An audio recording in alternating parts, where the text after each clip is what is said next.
थे कि हवा की एक तेज लहर से उनका घोंसला दरख्त से नीचे गिर जाता है और टूट जाता है। अरे कौन? कौवे भैया, मैं हूँ स्वीटी चिड़िया। मैं बहुत मजबूर होकर आपके घर पर आई हूँ। मेरा घोंसला टूट गया है तेज हवा की वजह से। तुम और तुम्हारा बेटा अगर आ गए तो हमारा तो घोंसला ही टूट जाएगा। स्वीटी चिड़िया ऐसे ही रोते रोते पूरी रात गुजार देती है। फौरन से स्वीटी चिड़िया के घर को आग लगा देते हैं। कालू, ये क्या किया तुमने? मेरे घोंसले को आग लगा दी। कौवे भैया, आपका बेटा मेरे घोंसले में सोया हुआ था।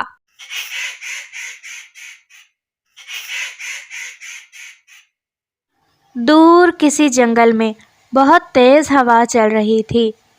जंगल के तमाम पक्षी बहुत डरे हुए सहमे हुए अपने अपने घोंसलों में बैठे हुए थे और ऐसे हालात में स्वीटी चिड़िया भी बहुत परेशान होकर अपने छोटे से बेटे के साथ अपने घोंसले में बैठी हुई थी। तेज हवा की वजह से उनका घर बहुत जोर से हिल रहा था, जिसकी वजह से स्वीटी चिड़िया का बेटा बहुत डर रहा था। मम्मा, ये हवा कब रुकेगी? हमारा घोंसला कितना तेज हिल रहा है। मुझे बहुत डर लग रहा है मम्मा। क्या इससे पहले कभी आपने इतनी तेज हवा देखी है क्या? प्यारे दोस्तों, क्या आपने मुझे सब्सक्राइब कर लिया है? और घंटी के आइकन को दबाना बिल्कुल मत भूलिएगा। पिंकू बेटा, ऐसे हालात में डरते नहीं हैं, बल्कि इसका मुकाबला करते हैं। तुम्हें पता है कि जो हमारे बड़े थे उनके पास तो कोई ऐसा घोंसला भी नहीं हुआ करता था। हमारे पास तो पक्का घोंसला है और हमारे बड़े अब्बा अजदाद तो दरख्तों पर ही जिंदगियां गुजारते आए हैं। मम्मा, ये हवा कब रुकेगी? मुझे बहुत डर लग रहा है। पिंकू बेटा, परेशान मत हो। हम पक्षियों की ज़िंदगी तो बस ऐसे ही चला करती है। वो दोनों माँ बेटे ऐसे ही बातें कर रहे थे कि हवा की एक तेज लहर से उनका घोंसला दरख्त से नीचे गिर जाता है और टूट जाता है। वो दोनों माँ बेटा रोना शुरू कर देते हैं। मम्मा, अब क्या होगा? हमारा तो घोंसला भी टूट गया है। मम्मा, अगर तेज़ बारिश शुरू हो गई तो फिर हम क्या करेंगे? बेटा, परेशान मत हो। इस जंगल में मेरे तमाम पक्षियों से बहुत अच्छे ताल्लुकात हैं। जंगल के तमाम पक्षी मेरे दोस्त हैं और तुम्हें पता है ना कि दोस्त तो हमेशा ही मदद करते हैं। तुम्हें पता है, कबूतर से मेरी बहुत अच्छी दोस्ती है। वो जब इस जंगल में नया नया आया था ना, तो उसके पास ना दाना था और ना रहने के लिए घर।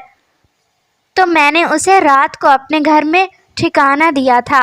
दाना नहीं था उसके पास, मैंने उसे दाना भी दिया था और उसका घोंसला भी उसके साथ मिलकर बनवाया था। मुझे पूरा यकीन है कि वो मेरी मदद ज़रूर कर देगा। और फिर स्वीटी चिड़िया अपने बेटे पिंकू को लेकर कबूतर की तरफ चली जाती है। जंगल में बहुत तेज हवा चल रही थी और उस तेज चलती हुई हवा की वजह से सर्दी बहुत ज़्यादा हो गई थी। शुक्र है मेरी वाइफ अपने मायके गई हुई है। मेरा घोंसला तो बहुत कमज़ोर है। अगर वो भी होती तो इतनी तेज़ बारिश की वजह से घोंसला तो टूट ही जाता और फिर मैं क्या करता। वो ऐसे ही खुद से बैठकर बातें कर रहा था कि उसके दरवाजे पर जोर जोर से दस्तक होती है। कौन? कबूतर भैया, प्लीज़ दरवाज़ा खोलिए। मैं बहुत मजबूर होकर आपके पास आई हूँ। अरे भाई, कौन है इतनी तेज़ हवा में? मम्मा, कबूतर अंकल तो अंदर ही हैं, फिर दरवाज़ा क्यों नहीं खोल रहे? पता नहीं बेटा। कबूतर भैया, मैं स्वीटी चिड़िया हूँ। मेरा घोंसला तेज हवा की वजह से टूट गया है और मेरा छोटा सा बेटा पिंकू बहुत डर रहा है। प्लीज़ मेरी मदद कीजिए और मुझे अपने घोंसले में पनाह दे दीजिए आज की रात। स्वीटी बहन, माफ़ करना, मैं तो अपने घोंसले में अकेला हुई हूँ और मेरी वाइफ भी मायके चली गई है। इसी वजह से हमारा घोंसला बहुत कमज़ोर है और ये इतना ज़्यादा वज़न बर्दाश्त नहीं कर सकता। मुझे माफ़ करना, लेकिन मैं तुम्हें अपने घर में जगह नहीं दे सकता।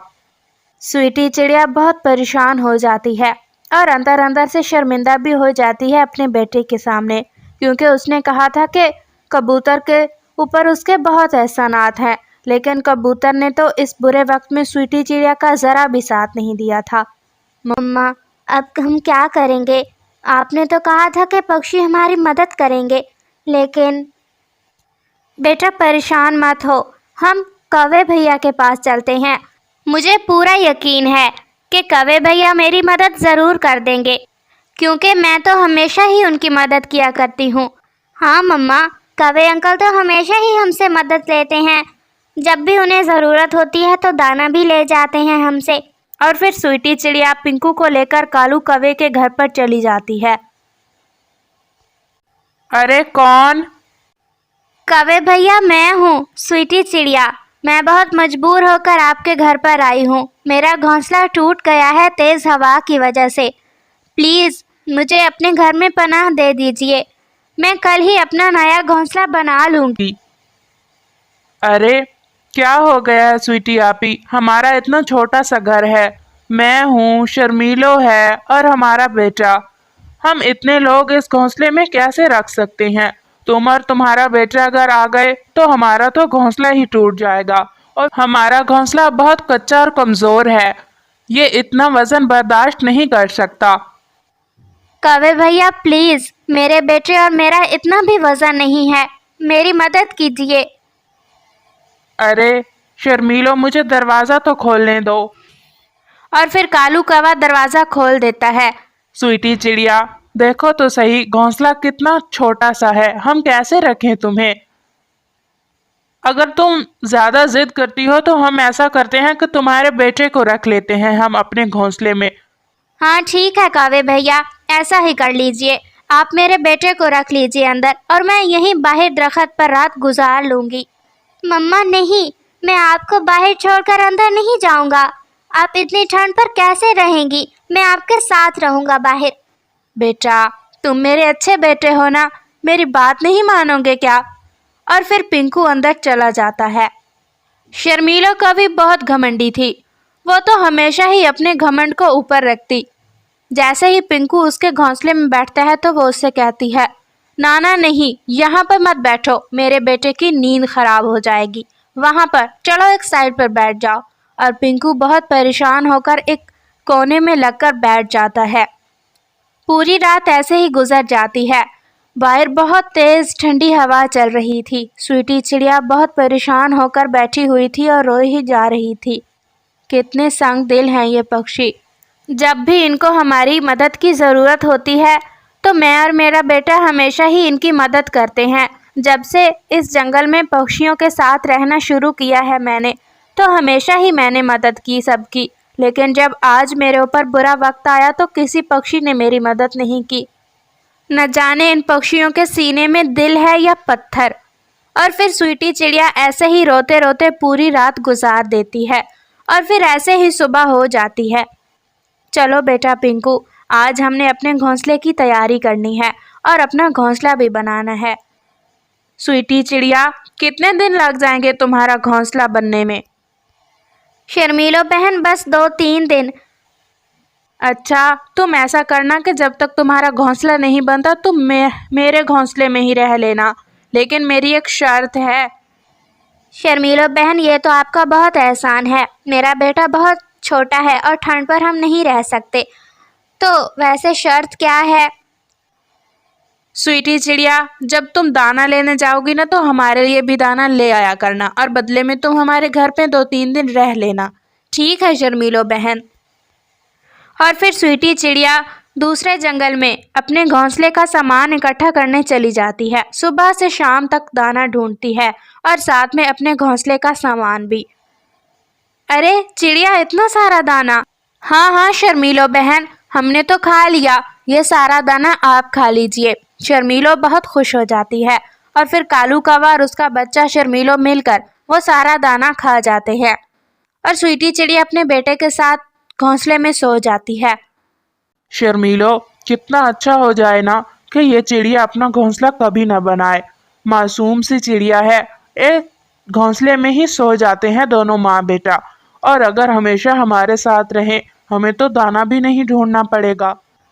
हाँ कालू, ये बात तो ठीक है, लेकिन अगर इसने अपना घोंसला बना लिया तो?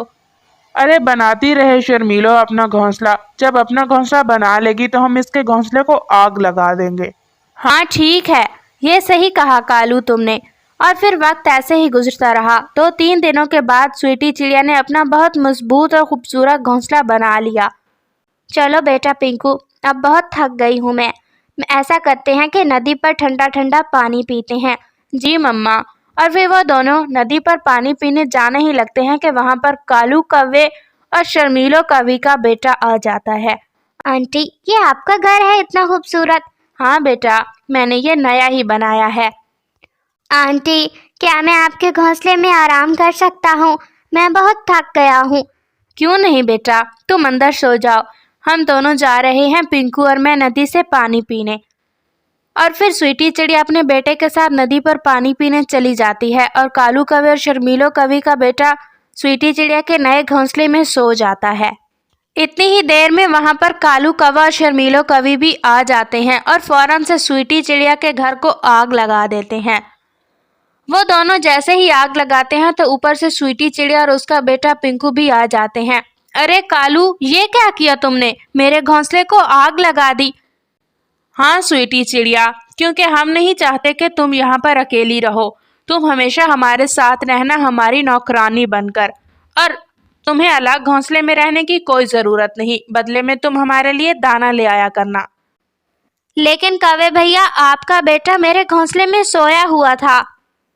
यह सुनकर तो कालू कौवे और शर्मीलो कवि के पैरों तले जमीन निकल जाती है और वो बहुत ज्यादा दुखी हो जाते हैं, क्योंकि उन्होंने अपने हाथ से ही अपने बेटे को मार दिया था। आग बहुत ज्यादा फैल चुकी थी और अब उसे रोकना मुश्किल ही नहीं, नामुमकिन हो गया था। इस कहानी से हमें यही सबक मिलता है कि हमें कभी भी अपने फायदे के लिए किसी का नुकसान नहीं करना चाहिए, वरना बदले में हमेशा हम खुद ही नुकसान उठाते हैं, जैसे कालू कौवे और शर्मीलो कवि ने उठाया। स्वीटी चिड़िया को बर्बाद करने की बजाय खुद ही बर्बाद हो गए और अपने बेटे को अपने हाथों से मार डाला।